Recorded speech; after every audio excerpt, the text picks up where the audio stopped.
Hello friends, मैं मुकेश वर्डवाल एक बार फिर से अपने यूट्यूब चैनल पर आप सबों का हार्दिक स्वागत और अभिनंदन करता हूं। आज के इस क्लास में हम सब डिस्कस करेंगे इतिहास और संविधान से संबंधित कल के UP PCS pre GS paper first में पूछे जाने वाले प्रश्नों का हम सब इस बात को समझने की कोशिश करेंगे कि इतिहास से संबंधित किस किस तरह के सवाल पूछे गए, कितने सवाल पूछे गए और भारत के संविधान से कैसे सवाल और कितने सवाल पूछे गए। और दोनों सवालों को अगर देखा जाए, दोनों विषयों के सारे प्रश्नों को देखा जाए तो लगभग 34 से 35 सवाल पूछे गए और निश्चित रूप से यह बहुत ही बड़ा पोर्शन हो जाता है किसी भी कॉम्पिटिटिव एग्जाम्स में। इसमें से इतिहास से लगभग 22-23 प्रश्न पूछे गए। इसी तरह से अगर हम संविधान की बात करें तो लगभग 12 से 13 सवाल पूछे गए।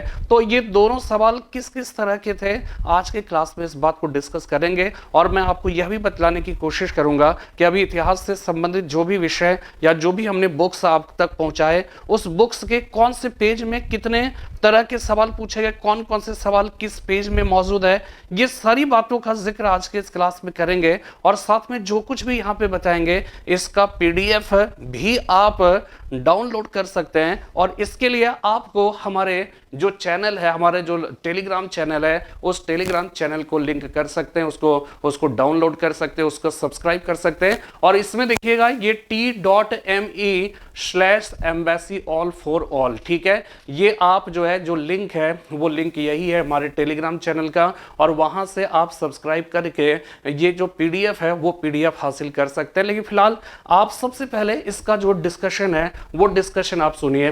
देखिए यहाँ पे हमने लिखा है उत्तर प्रदेश लोक सेवा आयोग प्रारंभिक परीक्षा 2020, ठीक है, प्रारंभिक परीक्षा 2020। और इसमें इस बात का जिक्र है कि वास्तव में किस किस तरह के सवाल पूछे गए और उसका साथ में हमने सॉल्यूशन भी देने की कोशिश की है और वो आपके लिए बहुत ही महत्वपूर्ण हो जाएगा। इसलिए इसको आप थोड़ा सा सिंसियरली देखिएगा, लास्ट तक समझने की कोशिश करिएगा। तो देखिए सबसे पहले इतिहास से संबंधित जो सवाल है पहले उसको देखेंगे। इसमें देखिए पहला जो सवाल था, निम्नलिखित में से किस वंश के शासकों को पुराणों में श्री पर्वतीय कहा गया? तो इसका सही जवाब जो है वो क्या हो जाएगा? इक्ष्वाकु हो जाएगा, ठीक है। इसके बाद देखिएगा मौर्य काल में, हालांकि मैं आपको बता दूं ये बात हम आपको नहीं पढ़ाई थी, लेकिन अब यहां पे देखना है कि मौर्य काल में एग्रोनोमोई, ठीक है, एग्रोनोमोई अधिकारी किस तरह के अधिकारी हुआ करते थे, इसके बारे में समझना है। और हमने आपको बताया था कि मेगास्थनीज के बारे में जब हमने आपको पढ़ाया था तो हमने आपको जानकारी दी थी कि मेगास्थनीज ने भारत में आने के बाद जो है उसने जो भी जानकारी हासिल की थी उससे जो है अपनी जिस पुस्तक में संकलित किया था उस पुस्तक को इंडिका कहा जाता है। और उस इंडिका नामक पुस्तक में मेगास्थनीज ने इस बात, कई बातों का जिक्र किया, लेकिन उसमें जो सबसे महत्वपूर्ण बात है कि उसने 2 नए अधिकारियों की नियुक्ति की बात की है या 2 अधिकारी के बारे में जिक्र किया है। एग्रोनोमी जो है वो मार्ग निर्माण से संबंधित अधिकारी था। इसी प्रकार एक एस्ट्रोनोमोई नामक अधिकारी की भी नियुक्ति की बात करता है जो नगर आयुक्त हुआ करता था। तो इसका सही जवाब है मार्ग निर्माण, ठीक है। और इसकी व्याख्या भी हमने, ठीक है, इसकी व्याख्या भी हमने प्रोवाइड की है, इसलिए इसको आप जरूर देखिएगा। देखिए ये व्याख्या पूरा है। मेगास्थनीज ने अपनी पुस्तक में 2 विशेष प्रकार के अधिकारियों की चर्चा की है, एग्रोनोमोई तथा एस्ट्रोनोमोई। और इसमें से एग्रोनोमोई मार्ग निर्माण से संबंधित अधिकारी होता था जो कि सिंचाई व जमीन की पैमाइश की देखरेख करते थे, ठीक है। ये इसका एक्सप्लेनेशन है, ये आपको पीडीएफ में मिल जाएगा। लेकिन सबसे बड़ी बात कि ये पेज नंबर 150 जो हमने पाषाण काल से आजादी तक की किताब आपको दी है उसमें आप जरूर देखिएगा कि पेज नंबर 150 में पाषाण काल से आजादी तक की जो हमारी किताब है उसमें इस बात का उल्लेख किया गया, ठीक है। इसके बाद देखिए तीसरा जो सवाल है वो सूची को, जो सूची प्रथम को सूची सेकंड से जो है सुमेलित कीजिए और सूचियों के नीचे दिए गए कूट से सही उत्तर। और ये 16 महाजनपद और 16 महाजनपद के जो कह सकते हैं कि 4 महाजनपद यहां पे दिया, उसकी राजधानी दी गई है। हमने कई बार आपको बताया कि ये राजधानी आप एक बार रट लीजिएगा, जिससे सवाल अक्सर पूछे जाते हैं। और यहां पे देखिए हमने इसका जो है वो क्या है कि जवाब जो है यहां पे देख लीजिए कि ये इसका जो है समझने की कोशिश करिएगा कि मत्स्य जो है वो राजस्थान के क्षेत्र में था जिसकी राजधानी विराटनगर थी।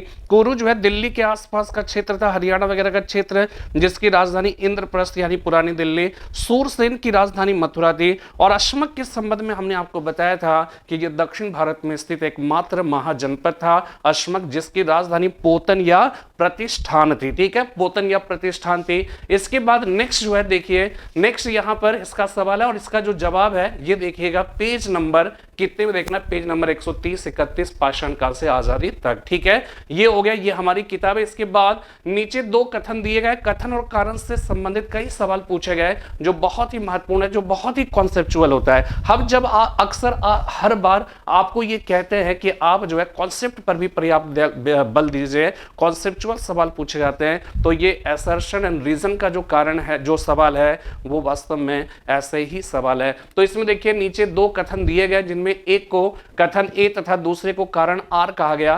कथन ए में कहा गया हमें चोलों के विषय में उनके पूर्ववर्ती राजवंशों की अपेक्षा अधिक जानकारी है। ठीक है, हमें चोलों के विषय में, यानी कि चोल वंश के पहले के जो भी वंश हुए उसकी तुलना में अगर देखा जाए तो दक्षिण भारत में चोलों का इतिहास कहीं ज्यादा प्रामाणिक रूप से हमें मिल पाता है। ठीक है, कारण दिया है चोल शासकों ने मंदिरों की दीवारों पर अभिलेख उत्कीर्ण करने का चलन प्रारंभ किया, जिसमें उनकी विजयों के ऐतिहासिक विवरण दिए गए जाते थे। ठीक है, और ये बात सही है, दोनों सही है, और प्रामाणिक रूप से इतिहास की जानकारी इसलिए मिलती है चूंकि चोलों ने मंदिरों में अभिलेख लिखवाए, उसमें जिक्र किया, इस वजह से मिलते, यानी दोनों सही है और व्याख्या भी करता है, इसलिए इसका सही जवाब जो है वो ए हो जाएगा। और इसका जो है वो क्या है कि अगर देखना है तो हमारी किताब पेज नंबर 310 में पाषाण काल से आजादी तक में आप देख सकते हैं। ठीक है, इसके बाद निम्नलिखित में से किस भारतीय पुरातत्ववेत्ता ने पहली बार भीमबेत का गुफा को देखा और उसके शैल चित्रों के प्रागैतिहासिक महत्व को खोजा था? तो इसका सही जवाब है वीएस वानकनकर। ठीक है,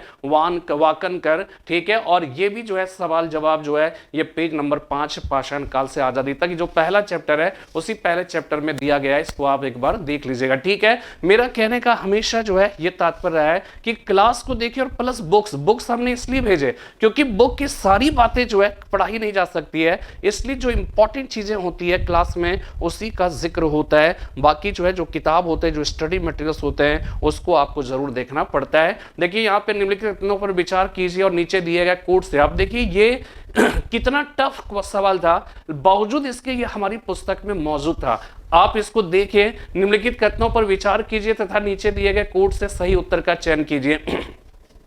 मुल्तान के सूर्य मंदिर का उल्लेख हवेनसांग, अबू सईद अल मसूदी व अल बरूनी ने किया है। जब ये सही है, और सांबपुर यात्रोत्सव सूर्य पूजा से संबंधित था, ये भी सही है, और 1 और 2 दोनों सही है। ठीक है, और इसमें देखिए यही लाइन हमारी किताब में लिखी हुई है, आप देख लीजिएगा पेज नंबर 128 में। भविष्य पुराण के विपरीत से विदित होता है कि कृष्ण और जाम्बवती के पुत्र सांब ने सिंध में चंद्रभागा नदी के तट पर मुल्तान सूर्य का पहला मंदिर निर्मित करवाया था। चंद्रभागा के तट पर मुल्तान के सूर्य मंदिर का उल्लेख, ठीक है, सूर्य मंदिर का उल्लेख किसने किया है? सूर्य मंदिर का उल्लेख जो है वो किसने किया है? हवेनसांग ने किया है। ठीक है, मुल्तान के सूर्य मंदिर के बारे में जिक्र किसने किया? अल बरूनी ने किया है। ठीक है, इसके बाद अल बरूनी के अतिरिक्त अल मसूदी ने, इस्तखरी ने, इब्न हौकल ने, इन सब ने इसका जिक्र किया है। तो ये अपने आप से जो है इतना महत्वपूर्ण हो जाता है,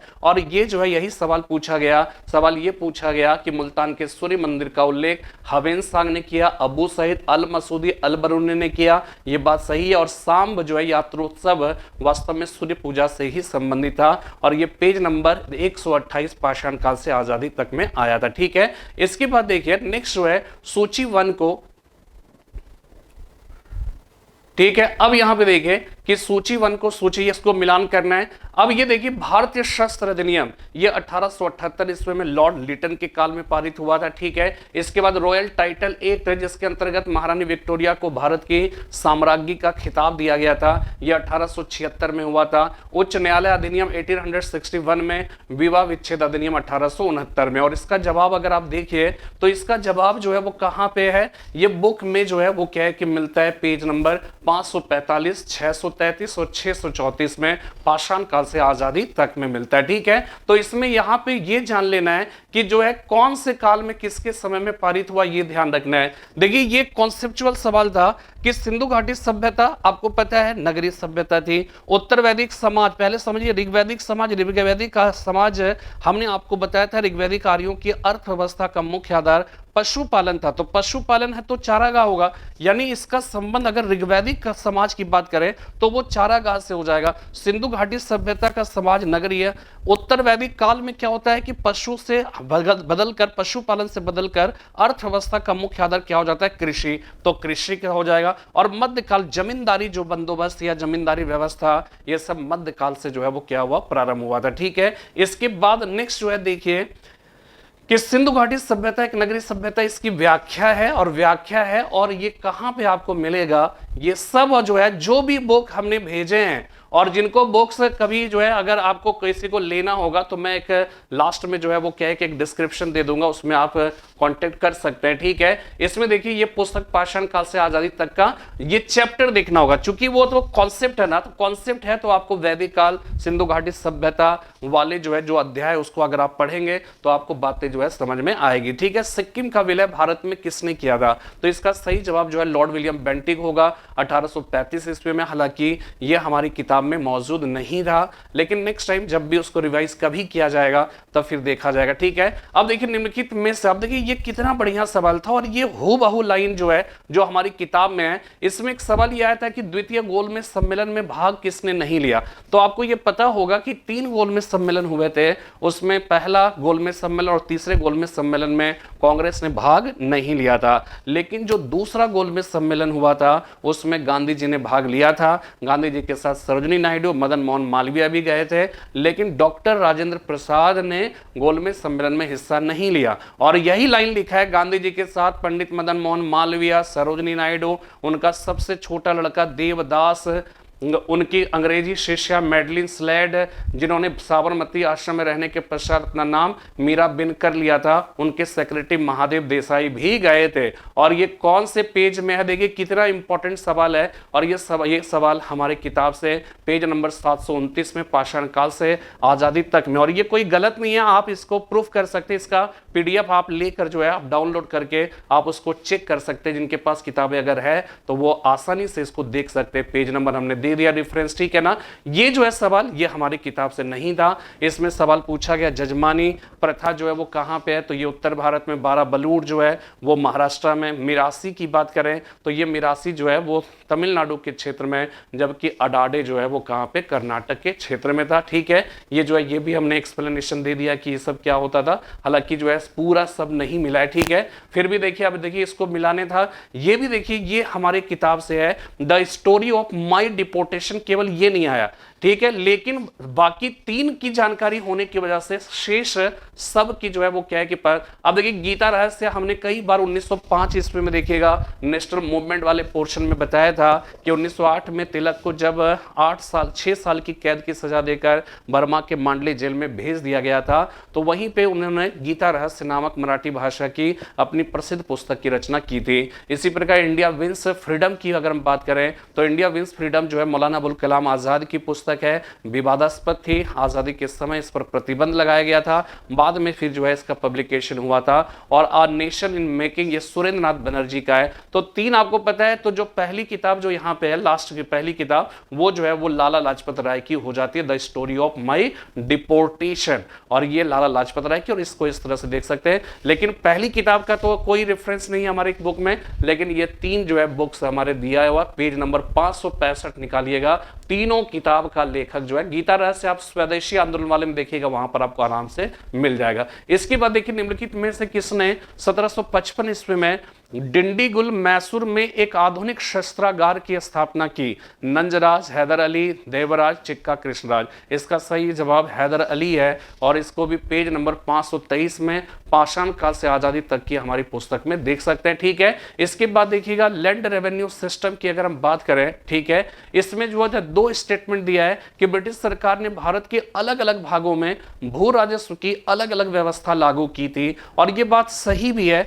क्योंकि आपको मालूम है कहीं पे अस्थाई बंदोबस्त, कहीं पर जो है रैयतवाड़ी बंदोबस्त, कहीं पर महालवाड़ी बंदोबस्त था, ठीक है। और जब अस्थाई बंदोबस्त की बात की जाती थी तो उसमें जमींदार को भूमि का स्वामी बनाया गया। जब रैयतवाड़ी बंदोबस्त की बात की गई तो वहां पर रैयतों यानी किसानों को भूमि का स्वामी बनाया गया। जब महालवाड़ी बंदोबस्त की बात की गई तो महाल को जो है वो क्या है कि उसको बीच में लाया गया। तो इस तरह से क्या था कि डायरेक्ट सबके ब्रिटिश सरकार का डायरेक्ट किसानों से हर बंदोबस्त में कांटेक्ट नहीं था। कहीं किसान मालिक थे, कहीं जमींदार, कहीं महाल से कांटेक्ट किया गया। तो इसलिए क्या था कि इससे भारतीय किसानों में अलग अलग वर्ग बन गए। यानी कि वास्तव में देखिए ये दोनों सही है, दोनों सही है, लेकिन व्याख्या नहीं करता है। ब्रिटिश सरकार ने देखिए ये कथन है, ये कारण है, क्या इसी वजह से, ठीक है, कि क्या इस कारण से उसने भी भिन्न भिन्न लोगों के साथ भू राजस्व संबंध स्थापित किया? बात ऐसी नहीं है, दोनों सही है बट व्याख्या नहीं करता है। क्यों नहीं करता है? यहां इस चीज को समझिएगा कि ये कथन है, ये कारण है, यानी ये ऐसा इसलिए हुआ क्योंकि ऐसा था, ये इसका कारण है, ये इसका परिणाम है। तो आप बताओ, इससे भारतीय किसानों में अलग अलग वर्ग बन गए, तो इसकी वजह से ये बने या फिर इसकी वजह से ये व्यवस्था आई? तो अगर आप देखिएगा तो दोनों सही है परंतु विवेचना नहीं करता है। यह बात सही है कि ब्रिटिश सरकार ने भू राजस्व भिन्न भिन्न व्यवस्था, भिन्न भिन्न राज्यों के साथ, भिन्न भिन्न लोगों के साथ अलग अलग किया, भिन्न भिन्न क्षेत्रों में अलग अलग किया, लेकिन जो है इससे क्या हुआ, भारतीय किसानों में अलग अलग वर्ग बन गए। तो इसका परिणाम ये था, ना कि इसका परिणाम ये था। अगर ये परिणाम इसका होता तो ये कारण होता, लेकिन ये जो है वो कारण इसका हो गया, ठीक है, कारण इसका ये है। तो इसलिए दोनों सही है परंतु विवेचना नहीं करता है, व्याख्या नहीं करता है। इस चीज को थोड़ा सा ध्यान में रखिएगा, ठीक है। और इसका भी सही जवाब अगर आपको देखना है तो हमारी पुस्तक में आप देखिए 588 से 591 के बीच में देख सकते हैं, ठीक है। इसके बाद देखिए निम्नलिखित ग्रंथों पर विचार कीजिए और उनको काल क्रमानुसार व्यवस्थित कीजिए। तो फतवा जहांदारी, ये ध्यान रखिएगा, ये जियाउद्दीन बर्नी की पुस्तक है। पृथ्वीराज रासो जो है ये आपको पता होगा 1191-92 तराइन का प्रथम युद्ध वगैरह सब, द्वितीय युद्ध अगर याद रखेंगे तो इसका समय वास्तव में 12वीं सदी हो जाएगा। पृथ्वीराज चौहान के दरबारी विद्वान चंद्रबरदाई ने लिखा था। किताबुल हिंद जो है महमूद गजनवी के साथ आने वाले अलबरूनी ने लिखा था और उनका समय 11वीं सदी का प्रारंभ हो जाएगा। तनामिन तबकाते नासिरी जो है मिनहाज उस सिराज ने लिखा था और ये नासुद्दीन महमूद का समय था जो इल्तुतमिश का कह सकते हैं कि पोता था और उसके समय में जो है वो क्या कि लिखा गया। तो आप देखिएगा ये 12वीं, ये हो जाएगा 13वीं सदी हो जाएगा। इसके बाद ये हो जाएगा आपका 11वीं सदी। पृथ्वीराज रासो जो है 12वीं सदी। फतवा जहांदारी भी जो है, फतवा जहांदारी भी 13वीं सदी के बाद में होगा। तो इस तरह से आप देखिएगा ये कोड सही 3241 हो जाएगा। आप मिला के देख लीजिएगा, आप उसको डिटेल में समझने के लिए उसमें जो मैं पीडीएफ दिया हूँ एकदम हूबहू यही है, उसको आप जरूर एक बार पढ़िएगा तो आपको लगेगा, समझ में आएगा कि वास्तव में देखिए। और इसका जो भी मतलब जो है रेफरेंस है वो पेज नंबर 385-86 पाषाण काल से आजादी तक में दिया गया है। 1687 में जब औरंगजेब ने गोलकुंडा किले पर अधिकार किया, उस समय गोलकुंडा का शासक कौन था? तो इसमें देखिएगा अबुल हसन कुतुब शाह था, ठीक है। ये फैक्ट्स है, इसको आप देख लीजिएगा। और यहाँ पे अकबर ने लड़के और लड़कियों के विवाह की आयु निर्धारित करने का प्रयास किया था। अकबर ने लड़कियों को अभिभावकों के दबाव से अलग, दोनों सही है, ध्यान रखिएगा, ठीक है। ये दोनों सही है, इसकी व्याख्या भी हमने आपको दे दिया, ठीक है। इसके बाद जो अधिकारी है दिल्ली सल्तनत में दीवाने तन मुस्तफी मुशर्रफ जो है, इसके बारे में जो है वो क्या है कि हमने इसका एक्सप्लेनेशन दिया है। और ये भी अगर आप देखिएगा तो आपको मिल जाएगा पेज नंबर 400 में पाषाण काल से आजादी तक, ठीक है। सूफी मत वगैरह सब हमारी बुक्स में देखिएगा बहुत ही बेहतरीन दिया हुआ है। और ये भी सवाल उसमें दिया हुआ है शेख मोइनुद्दीन चिश्ती का। ये कई बार, हालांकि मध्यकालीन भारत का इतिहास अभी पढ़ाया नहीं है, तो शेख मोइनुद्दीन चिश्ती जो है अजमेर में, शेख बुरहानुद्दीन गरीब जो है दौलताबाद, ठीक है। और ये ध्यान रखिएगा जब मोहम्मद बिन तुगलक दक्षिण भारत गया था, दौलताबाद को अपनी गतिविधियों का केंद्र बनाया था, तो उस समय क्या हुआ कि वहां पे सूफी मत का प्रभाव जो है वो देखने को मिलता है। और शेख बुरहानुद्दीन गरीब उसके एग्जाम्पल हैं, ठीक है। इसी प्रकार शेख मोहम्मद हुसैनी जो है गुलबर्गा में। शेख निजामुद्दीन औलिया की अगर बात करें तो औलिया की समाधि मुल्तान में नहीं है, बल्कि इनकी समाधि जो है वो कहाँ पे है? तो इनकी समाधि जो है ग्यासपुर दिल्ली में है, ये हमने आपको बताया था। और ग्यासपुर दिल्ली में इन्हीं के जो है वो क्या है कि समाधि पर अमीर खुसरो की पंक्ति लिखी हुई है कि गौरी सोबत सेज पर मुख पर डाले केश, चल खुसरो घर आपनो रैन भयो सब देश। ठीक है, तो ये है। इसके बाद देखिएगा ये भी जो पोर्शन है, ये भी बात है, ये आपको जो है यहाँ पर पेज नंबर 404, 405, 400 में, ठीक है, चूंकि 4 पर्सनालिटी अलग अलग है तो इनके बारे में हमने जो आपको बताया। इसके बाद निम्नलिखित में से किस मुगल कालीन नहर का निर्माण फिरोज शाह की रजबाही नहर को पुनर्जीवित करके किया गया था? ठीक है, तो नहर बहिश्त हो जाएगा। ये फिरोज शाह तुगलक ने सिंचाई रजबाही नहर बनाया था। 2 नहर, 5 नहर बनाया था, उसमें 2 नहर काफी प्रसिद्ध थे, उलूग खानी, रजबाही। उलूग खानी जो है मोहम्मद तुगलक के नाम पर, रजबाही अपने पिता रजब के नाम पर बनाया था। उलूग खानी जो है वो सतलज नदी पर, रजबाही यमुना नदी पर बनाया गया था। बाद में यह नहर टूट फूट गई, ठीक है, टूट फूट गई, जिसकी मरम्मत अकबर ने करवाई थी। शाहजहां के समय में इस नहर को बढ़ाकर दिल्ली तक पहुंचा दिया गया था। पेज नंबर 373, पाषाण काल से आजादी तक। ठीक है, अब देखिए ये क्या हुआ, 20 क्वेश्चंस जो है वो क्या है कि इतिहास से पूछे गए, जिसमें 3 ही 4 ऐसे सवाल थे जो कि हमारी पुस्तक में मौजूद नहीं है। ठीक है, शेष सभी है। तो ये एक इंपॉर्टेंट है, मैं बार बार इसलिए ऐसी बात कह रहा हूं ताकि जो भी बुक्स हमने भेजे हैं, ठीक है, जिन्होंने मार्केट से जो भी परचेज किया होगा कभी जो है, वो बुक्स जरूर देखिएगा और उसको हमारे क्लास के अतिरिक्त कई बार उसको पढ़िएगा। 50 किताब पढ़ने से अच्छा है एक किताब को बार बार पढ़ा जाए। और हमेशा देखिएगा, हमेशा उसमें कभी भी धोखा आप नहीं खाओगे, अक्सर जो है वो सवाल पूछे जाते हैं। अब देखिए संविधान की अगर हम बात करें तो संविधान के संबंध में देखिए निम्नलिखित में से कौन से पदाधिकारियों को हटाने में संसद की कोई भूमिका नहीं होती है? हमने लास्ट जो है क्लास में आप देखिएगा, लास्ट सेकंड या थर्ड लास्ट क्लास में हमने बताया था कि महान्यायवादी किसको कहते हैं, महाधिवक्ता किसको कहते हैं, ये सब जिक्र किया था। और महाधिवक्ता और महान्यायवादी का लास्ट में डिटेल में जिक्र किया था। तो आप देखिएगा इस बार एग्जाम में महान्यायवादी से किसी न किसी रूप में 3 सवाल जो है पूछे गए। एक यहां पे देखिएगा, सबसे पहले जो है नियंत्रक और महालेखा परीक्षक जो है वो क्या है कि यहां पर समझना है, ठीक है, कि इसमें जो है वो क्या है कि इसका जो जवाब है वो केवल 3 और 4 होगा। ठीक है ना, 3 और 4 होगा, यानी कि इसमें ये चीज ध्यान रखना है कि इसका जो है, इसका थोड़ा सा जो है, ये मैं आपको इसमें बताऊंगा कि ये इसका थोड़ा सा एक्सप्लेनेशन इसमें गलत आ गया है। ठीक है, इसमें ये ध्यान रखिएगा, जैसे उच्च न्यायालय के न्यायाधीश, इसमें सवाल ये पूछा गया है कि संसद के सदनों द्वारा निम्नलिखित में से किसको उसके पद से हटाया जाता है? ठीक है, तो इसमें किसे, और सवाल है कि किसे नहीं हटाया जाता, तो यहां पर आपको देखना है कि नियंत्रक और महालेखा परीक्षक की अगर बात करें तो उसकी क्या स्थिति है, अध्यक्ष संघ लोक सेवा आयोग की स्थिति क्या है, उच्चतम न्यायालय के न्यायाधीशों की स्थिति क्या है, उच्च न्यायालय के न्यायाधीशों की स्थिति क्या है। तो ये चीज जो है थोड़ा सा इसको आपको जो है देखना है। एक्चुअली नियंत्रक महालेखा परीक्षक की जगह पे महान्यायवादी हमने समझ लिया, इसमें एग्जैक्टली जो है वो क्या है कि इसका ये दोनों तो है ही है। इसके बाद संघ लोक सेवा आयोग का यहाँ पे एक्सप्लेनेशन अगर आप देखिएगा तो उसको जो है थोड़ा सा यहाँ पे देखिए महान्यायवादी, एक्चुअली महान्यायवादी लिख गया, ठीक है ना। थोड़ा सा एक्सप्लेनेशन जब करने लगता है ना तो थोड़ा सा दिमाग में कहीं ना कहीं थोड़ा सा कंफ्यूजन कभी कभार आ जाता है। तो यहाँ पे हमने महान्यायवादी को एक्सप्लेन कर दिया है,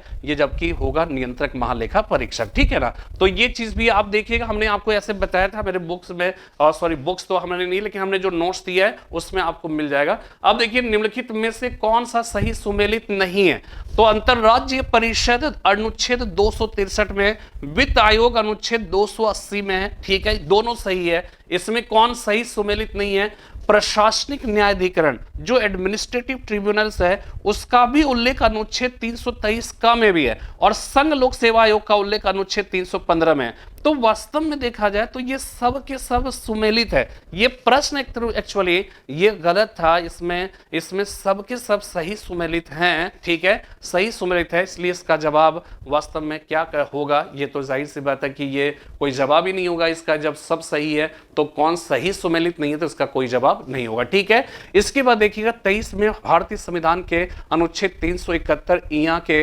अंतर्गत देश के किस क्षेत्र को विशेष स्थिति प्रदान की गई है। देखिए आर्टिकल 370 जो था उसमें कश्मीर को जो है विशेष दर्जा दिया गया था। इसी तरह से 371 में देखिएगा तो उसमें भी भिन्न भिन्न, जैसे यहां पर इसका सही जवाब तो यहां पे हैदराबाद और कर्नाटक हो जाएगा। ठीक है, हैदराबाद और कर्नाटक हो जाएगा।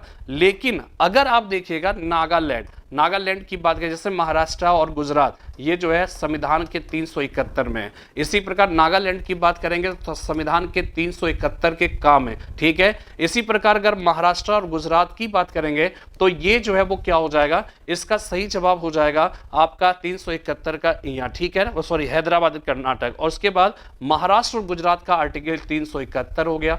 तो यहां पे ये समझना है 371 के का में नागालैंड हो गया। ठीक है, 371 के इया में हैदराबाद कर्नाटक, महाराष्ट्र और गुजरात का 371, और लद्दाख का अलग से कुछ भी नहीं है। अगर आप देखिए का से 371 का नागालैंड, 371 का खा असम, 371 का गा मणिपुर, 371 का घा आंध्र प्रदेश।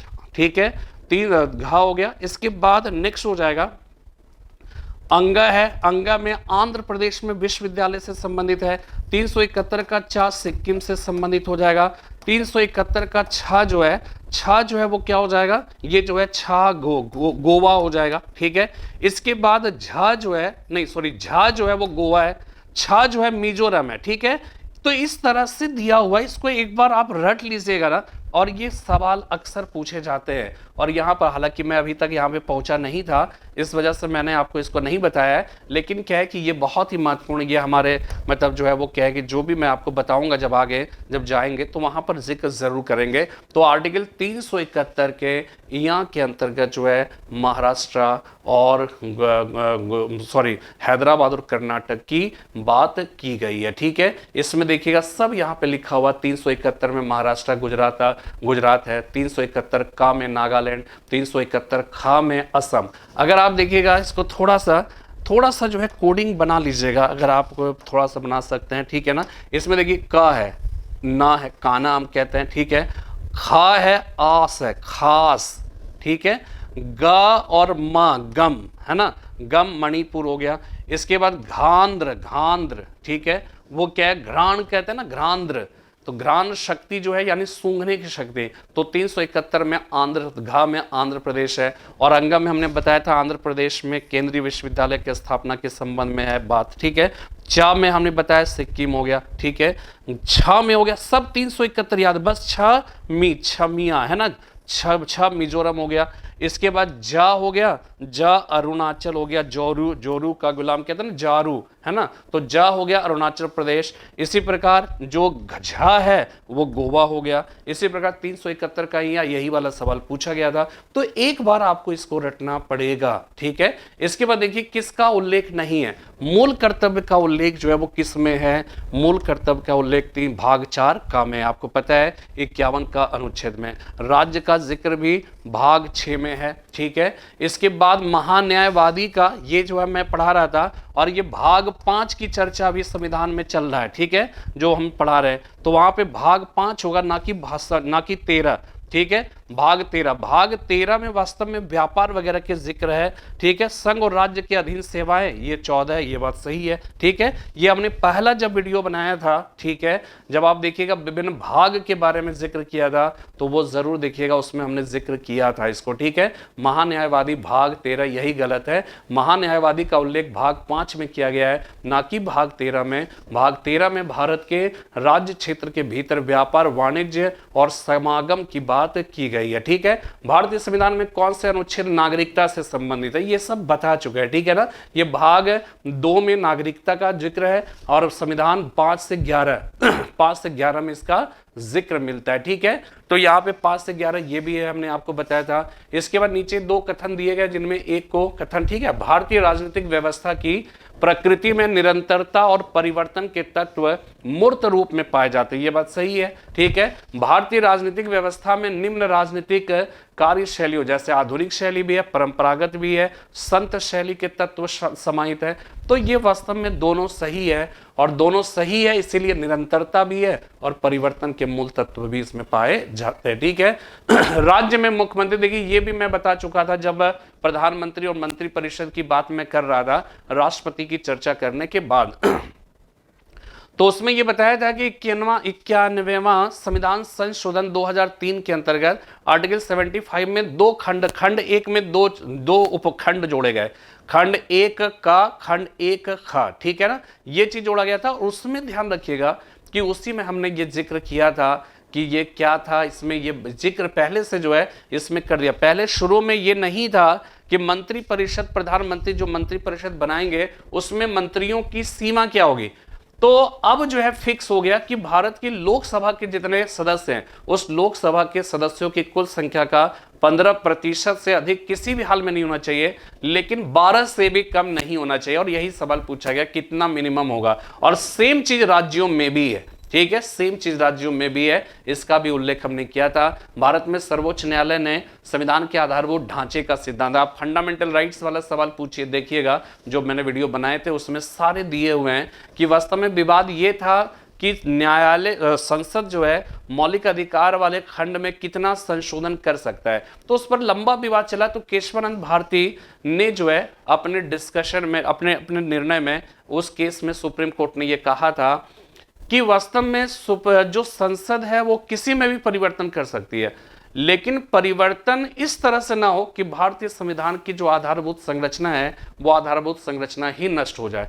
तो इस रूप में सबसे पहली बार केशवानंद भारती ने इसका जिक्र, भारतीय केस में इस बात का जिक्र हुआ था। ठीक है, ये पूरा जिक्र। इसके बाद देखिएगा ये जो आर्टिकल है, ये आर्टिकल भी हमने आपको बताया था, आप ध्यान करिएगा कि हमने आर्टिकल जो है जब बताया था कार्यपालिका न्यायपालिका के पृथक्करण की जब बात की थी, तो ये ध्यान रखिएगा आर्टिकल 48 में नहीं है। आर्टिकल 48 में आप देखिएगा इसमें पशुपालन कृषि वगैरह की बात की गई है, और इसमें वास्तव में न्यायपालिका कार्यपालिका के पृथक्करण की बात आर्टिकल 50 में किया गया है। और ये नीति निदेशक तत्व में मैंने 2-3 वीडियोस बनाए तो उसमें ये दिख रहा होगा, आप देखेंगे तो मिल जाएगा वहां पे। ठीक है ना, इसके बाद देखिए, ठीक है, इसके बाद सवाल जो है भारत के महान्यायवादी के संदर्भ में निम्न कथनों पर विचार कीजिए। महान्यायवादी का जिक्र किस में किया गया, फिर यहाँ पे देखिए आ गया कि राष्ट्रपति किसी ऐसे व्यक्ति की नियुक्ति करेगा जो उच्चतम न्यायालय के न्यायाधीश के रूप में नियुक्ति के लिए अर्हित होगा। ये बात सही है। महान्यायवादी इतना पारिश्रमिक प्राप्त करेगा जो संसद अवधारित करे। ध्यान रखिएगा ये जो है गलत है, इसमें साफ साफ लिखा है कि महान्यायवादी को पारिश्रमिक उतना देगा जो राष्ट्रपति समय समय पर अवधारित करे। ठीक है, देखिए इसका एक्सप्लेनेशन, भारत के संविधान के अनुच्छेद 76 के अनुसार राष्ट्रपति उच्चतम न्यायालय का न्यायाधीश नियुक्त होने के लिए अर्हित किसी व्यक्ति को भारत का महान्यायवादी नियुक्त करेगा। भारत के संविधान में महान्यायवादी के किसी निश्चित पारिश्रमिक की बात नहीं की गई है। अनुच्छेद 76(4) में यह कहा गया कि वह ऐसा पारिश्रमिक प्राप्त करेगा जो राष्ट्रपति अवधारित करे, यानी इसका प्रतिधारण शुल्क राष्ट्रपति के द्वारा निर्धारित किया जाता है। इसका प्रतिधारण शुल्क उच्चतम न्यायालय के न्यायाधीश के वेतन के समान होता है। ठीक है, इसी प्रकार इसमें जो है 31 में ध्यान रखिएगा कि दोनों सही है परंतु विवेचना नहीं करता। भारतीय संघात्मक व्यवस्था को अर्ध संघात्मक कहा जाता है। तो अर्ध संघात्मक क्या इसलिए कहा जाता है कि भारत में एक स्वतंत्र न्यायपालिका है जिससे न्यायिक पुनर्निरीक्षण का अधिकार है। वास्तव में ऐसा नहीं है। अर्ध संघात्मक क्यों कहा जाता, दोनों सही है बट अर्ध संघात्मक क्यों कहा जाता है, इसलिए कि ये बात कही गई है कि भारत में संघात्मक शासन की व्यवस्था है जिसकी विशेषता क्या होती है, शक्तियों का बंटवारा केंद्र और राज्य के बीच में है, लेकिन शक्तियों का झुकाव ज्यादा जो है केंद्र की तरफ है, इसलिए केसी वियर ने इसको क्वासी फेडरल कहा था। ठीक है, तो केंद्र की तरफ ज्यादा झुका हुआ इसलिए नहीं कि भारत में एक स्वतंत्र न्यायपालिका है। तो स्वतंत्र न्यायपालिका तो है, उसको जुडिशियल रिव्यू का भी राइट है, लेकिन इसलिए हम उसे अर्ध संघात्मक कहते हैं, ऐसा नहीं है। इसलिए दोनों सही है परंतु व्याख्या नहीं करता है, ठीक है ना। इसके बाद देखिएगा नेक्स्ट जो है सवाल है कि निम्नलिखित में से किस गतिरोध को दूर करने के लिए, हमने आपको बताया था कि धन विधेयक पर लोकसभा का राइट जो है वो ज्यादा है, ठीक है।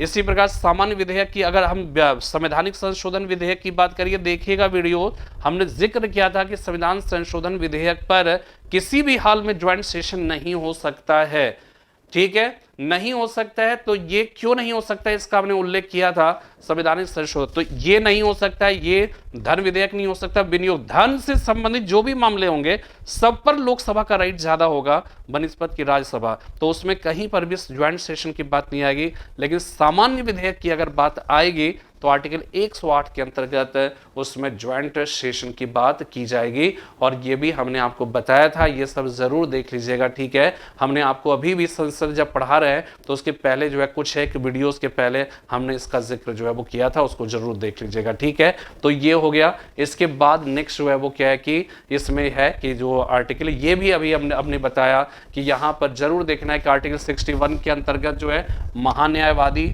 आपको मालूम है यहां पर राष्ट्रपति को जो है राष्ट्रपति के ऊपर, ठीक है, राष्ट्रपति के ऊपर जो है महाभियोग चलाया जाता है, ये हमने आपको बताया था।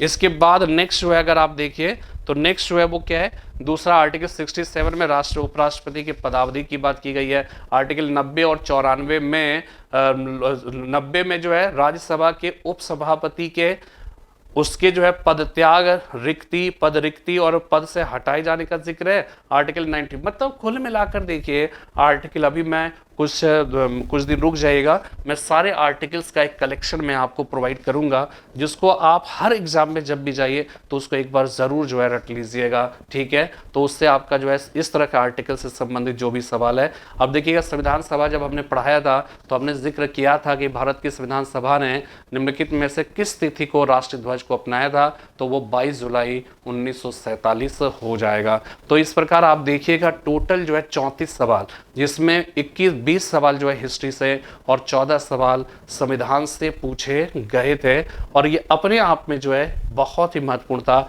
और हमने जो जानकारी आप तक पहुंचाई उसकी अगर बात करें तो वो बहुत ही महत्वपूर्ण हो जाता है, और आपको ध्यान में रखना है हमेशा, ठीक है ना। आपको ध्यान में ये रखना है कि आपको किस तरह से पढ़ना है, और हमने आपको कई बार जो है समझाने की कोशिश की, ठीक है, कई बार हमने आपको जो है इस बात को समझाने की कोशिश की थी। तो आज की इस क्लास से आपको ये मतलब जो है एहसास हो रहा होगा कि अगर आप हमारी बुक्स को आप देखते रहिए, टच, आपको बहुत ज़्यादा किताबों में भटकना नहीं है। आपको जो बुक्स भेजे उसको देखिए, रिवाइज करिए, क्लास करिए, उसको पढ़िए, संविधान की क्लास करिए, और संविधान की जब बुक्स आएंगे तो अभी देखिए जितनी भी बातें बता रहे हैं ना, हमारी किताब जो है संविधान की भी जो है अभी चल रहा है काम, उसमें जो है मैं सारा जितने सवाल है सब उसी से आए हुए हैं, ठीक है, सब उसी से आए हुए हैं, लेकिन वो अभी थोड़ा सा उस पर और काम कर रहे हैं, ठीक है। वो काम जब हो जाएगा तो वो भी जब आएगा तो इतिहास और संविधान से मुझे पूरा विश्वास है कि आपको कहीं भी भटकने की ज़रूरत नहीं है। तो उम्मीद करता हूँ, और इसका PDF अगर लेना होगा तो ये मेरा टेलीग्राम चैनल का लिंक है, इसको आप जो है वो ज़रूर सब्सक्राइब कर लीजिएगा। तो इसमें समय समय पर जो भी हमको PDF देना होगा, क्योंकि PDF जो ओपन फॉर ऑल है, सबके लिए है, तो सबके लिए PDF, उसके लिए भी कोई ना कोई चैनल तो बनाना पड़ेगा ना, जहाँ के थ्रू जो है, जिसके थ्रू हम उनसे प्रोवाइड कर सके। तो यही टेलीग्राम चैनल हमने बनाया है, ये हमारा t.me है /embassy all for all हो जाएगा, ठीक है। तो ये हमारा, इसको सब्सक्राइब कर लीजिएगा। फिर मैं बात करता हूँ कल, फिर मैं एक नई वीडियो के साथ उपस्थित होऊंगा। तब तक के लिए जय हिंद, जय भारत।